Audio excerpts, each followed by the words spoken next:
迎收看今天新闻报，我是主播黄文琪。新闻首先带您关注到新冠变种病毒的流行是近日全球抗疫战的新焦点，其中在英国流行的新病毒株更是让各国闻之色变。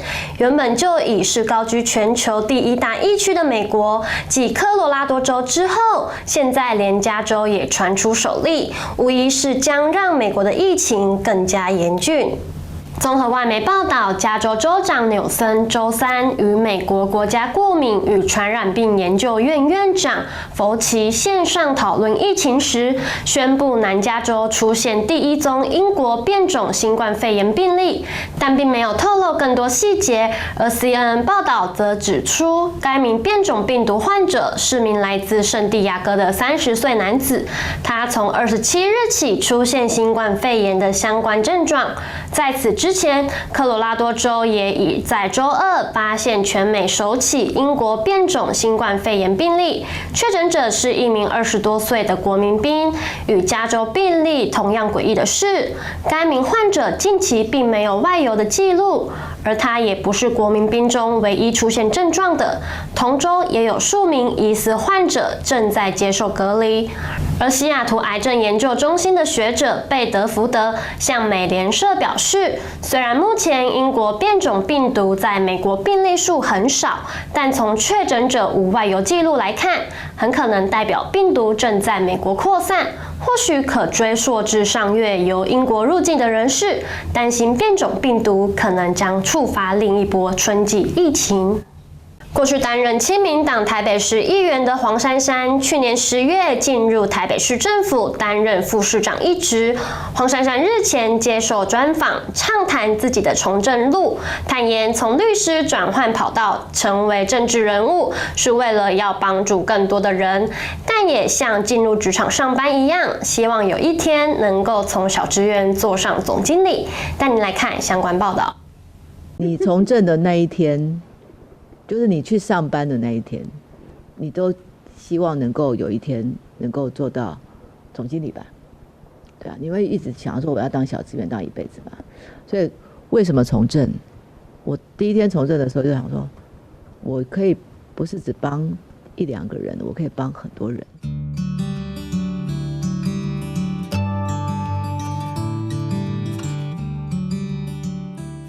那时候我是去年10月到市府工作，那个时候其实刚开始当然是因为以前当议员，对市政算很熟，但是你要变成行政职务，然后要去做一个应该说什么决定的人，然后要做很多决定的人，然后跟市长因为市长的想法，然后我们能够把它落实在政策上，它就要一个转折。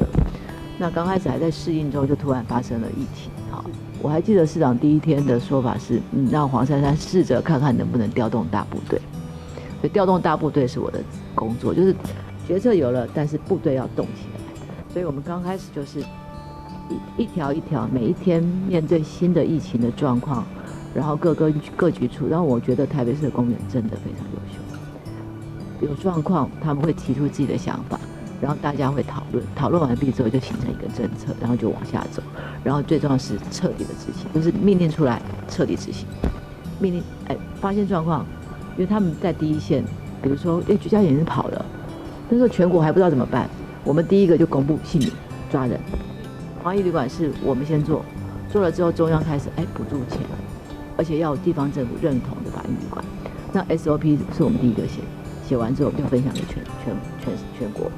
然后中央后来也是认为说应该要有这样的一个流程，所以当然因为我们的数量多、人数多，而且国外回来的住在台北的也多，的确是我们一个很大的负担，所以我们的东西会比中央快的原因也是这个原因，因为台北从现在到过年是旅游的淡季，我们是台北是一个空城没有人的淡季，好。所以现在反而是我们要推台北旅游的大好时机，所以我们除了推2亿的20万人的到台北旅宿的补助之外，我们还有商圈的优惠券，尤其我们有几个商圈得到5星级。我以后不要推101西门町，我要推士东市场，我要推南门市场，我要推宁夏夜市，因为它是全国顶级的5星级的市场。然后因为很多人他到台北来，他不会去这些好的地方，但他不知道。我们现在是用这样的东西去串联，不是单纯的一个城市哦，看到这些 building，no， 我们要加入这个城市的灵魂。以后可能我们就是要发展这个城市不同的区块有不同的味道。大稻埕已经有味道了，北投已经有味道了，艋舺开始有它自己的味道。但是因为参加了一整年市长的晨会，其实我们知道的东西都跟市长是一模一样的多，所以大概都知道各局处跟各单位他们的业务范围，所以书都在我面前，那每一本都有读过，但是要读到精还需要一点时间。就是说我跟市长现在看到的东西几乎都一样，就是市长看得到的我们都看得到。我们是一个集体决策式的政府，就是我们会在晨会的时候大家一起讨论，所以它会是一个比较 open， 让我们大家能够参与的过程。所以这是我会觉得说每一个过程都很珍贵。所以这个台北市政府是一直不断地在往前走，但是还有没有漏？有时候会漏，有时候会错。所以连我们自己每一天都在检讨说，为什么那个东西没有处理好就到议会去，议会有误会，然后被议员质疑。这些你就算这么大，都还会有错。你每天7点半都还会有错，那更何况多做就是多错。如果我今天不盖公仔，就没有那个事了嘛？这就是变成说，这是我们一直不断在检讨说，我们不要再去管说会不会出错，而是我们每一次出错都有进步，而且都有改正，而不是说我们因为有这样的状况就不做。所以包括我也可以不做，我也可以像他们能不能什么都不做也没关系，但也不会有人骂。但做了可能就会有比较多的争议啦。所以你说我书读完了没？书没有读完的一天，但是总是要准备好才能考试嘛。对，那考试那一天考得好才重要。近日有网友发现，台湾猪贴纸已经在电商平台上贩售，只要以1张不到100元的价格就能买到台猪标章，且因为已经售出3700多张，引发热议。而前国民党主席朱立伦30日受访时表示，如果80元就可以在网络上买一个台湾猪标章，将会是台湾美食崩坏的开始。朱立伦坦言，80元就可以买1张贴纸，或是自己下载，所卖的肉品就可以当成台湾猪。如果用这样的标准，台湾的有机食品、非反式脂肪、非基改食品，大家如果都这样做，岂不是天下大乱？朱立伦也表示，不管是农委会、卫福部，绝对不能打折扣。至少在标示方面一定要非常清楚明确，因为民众不愿意吃来猪，这是人权，也是人民的权利。对此，农委会主委陈吉仲表示，为鼓励猪农明确标示产地，自制的标章也算数，不会特别查核。他强调，除非被稽查发现店家使用的不是台湾猪，才会依标示不实开罚。田馥甄 Hebe 在9月举行演唱会时，遭到前东家华研指控演出歌曲涉及侵权，而 Hebe 日前出席酒饮代言，谈到侵权风波时，表示会好好的。而对于2021年是 SHE 出道的20周年，对于3人的合体计划，他则是留下伏笔，并希望新的一年平安、快乐、健康就好。那跟前公司的就是事情，现在处理的还好。反正今天我就觉得活在当下，这个草莓沙瓦期间限定，大家要把握时间，所以我觉得这是我目前很重要的事情，要跟大家宣布这件事情。草莓沙瓦，然后白色沙瓦，还有那个喉咙优以秘密花园，在那个无聊咖啡厅，大家可以去品尝一下2种口味的调酒。今天我觉得很开心啦，也谢谢品牌方呢，真的是非常非常的照顾 Hebe， 一直以来给他非常满满的支援。我出席你代言的商品的主持活动啊，我都会发现，厂商们都很尬毅力耶，就大家都在拼长寿的代言，就都在保干净啊。谢谢大家，谢谢。所以刚刚总经理有提到说，维 Z 跟你今年的合作是迈向第几年？第8年。第8年了，一路发所以难怪啊，谢谢你的魅力，把我们推到了台湾销售市场的 No.1。谢谢大家跟我一样喜欢维 Z。对呀，这个8年，接下来应该总经理还会再有下一个8年吧？总经理说没有问题，没有问题，所以你也不可以涨价哦。笑得尴尬啦，拍谁，提前伤感。没有，我是觉得这种东西太俗气了。我只负责喝尾的，其他的事情我都不管。这3个人酒量有没有谁比较好呢？我觉得现阶段好像是 Selina 略胜一筹我觉得，以前我都觉得好像是我稍微好一些，那我现在走微醉路线，就是稍微舒服就可以了，他好像稍微比我厉害。那跟前公司的就是事情，现在处理的还好。反正今天我就觉得活在当下，这个草莓沙瓦期间限定，大家要把握时间，所以我觉得这是我目前很重要的事情，要跟大家宣布这件事情。草莓沙瓦，然后白色沙瓦，还有那个喉咙优以秘密花园，在那个无聊咖啡厅，大家可以去品尝一下2种口味的调酒。那 Ella 前阵子有说就是比较心疼你的部分，对，有就是好姐妹、好朋友，在人生不管遇到任何事情，其实都会互相的理解、体谅，当然也会心疼彼此，然后开心的事情也会替彼此感到开心。艺人吴慷仁与邵雨薇日前认爱，一举一动都备受关注。两人日前约会时被路人偷拍，而吴慷仁是气到在脸书发文。29日，邵雨薇出席展览，被问到此事，表示民众已经私讯道歉，男友也气消了，表示都已经过去。的确是会有一点不舒服，不过那民众后来有跑来我的 Facebook 的粉专私讯区有道歉，他说都过去了。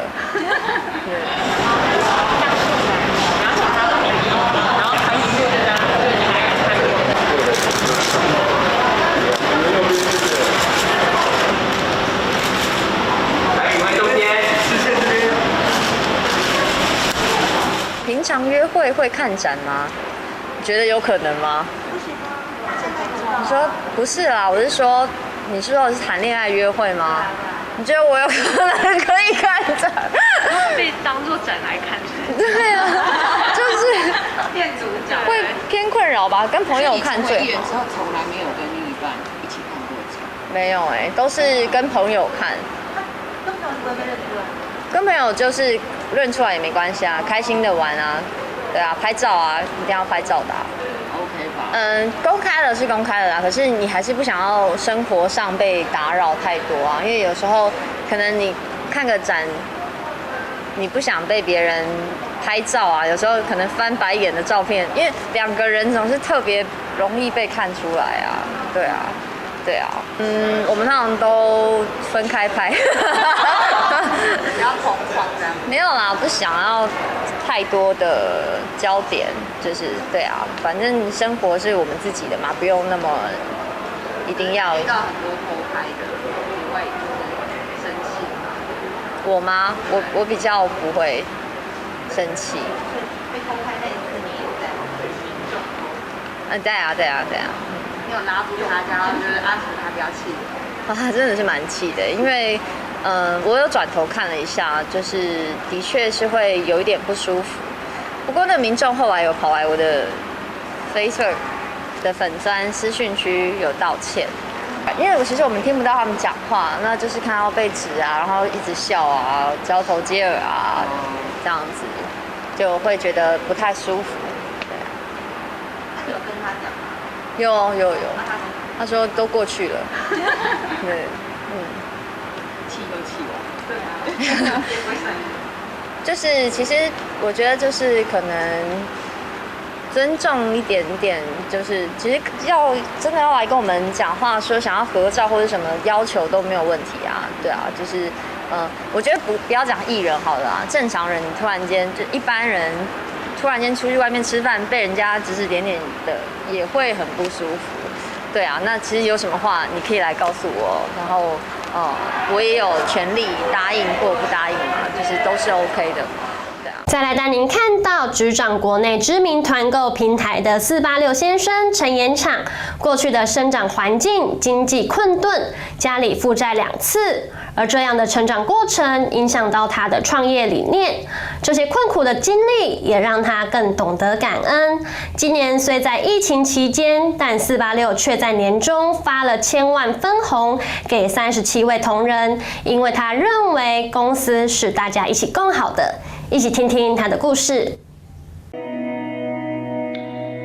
所以我看到很多这样子无助的人啊，在庙里面希望城隍爷啊、神明能够帮他，宗教能够让人至少你在彷徨无助，你还有最后的一些希望，有个寄托。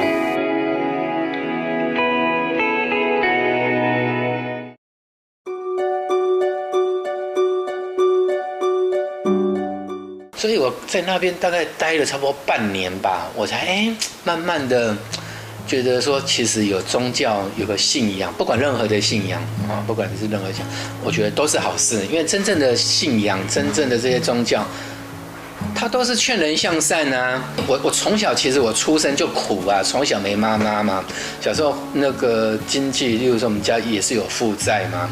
或许也是因为这样长期常年，然后我听到了很多的人生的这些故事啊，我觉得我的心更柔软，我更能够去体会到很多人世间的不如意，所以我那时候产生了我人生的一个座右铭，就是笑到最后的才叫笑。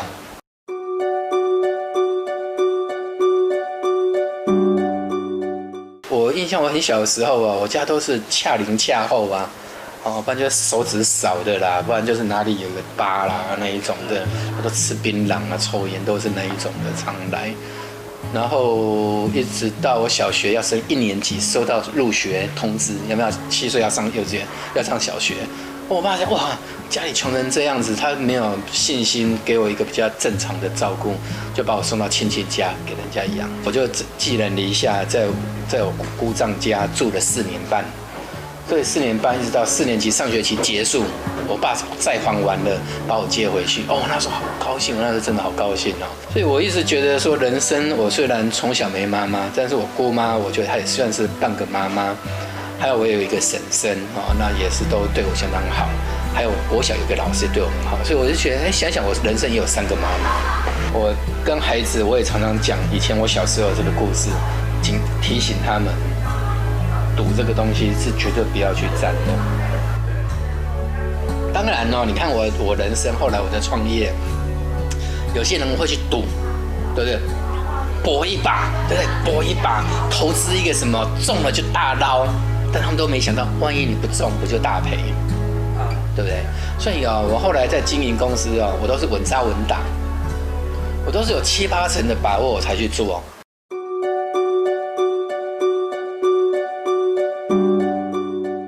所以我就觉得说，不光是你公司要照顾健检啊等等的，你的孩子公司也帮你照顾你的爸爸妈妈公司也帮你照顾，那你会怎么样？你就会没有后顾之忧，你就会觉得说，我们就是大家一个共同体，这不是在帮谁省钱，这不是在帮谁做事，这是我们大家一起共好。那公司有获利，公司就能够更照顾同仁。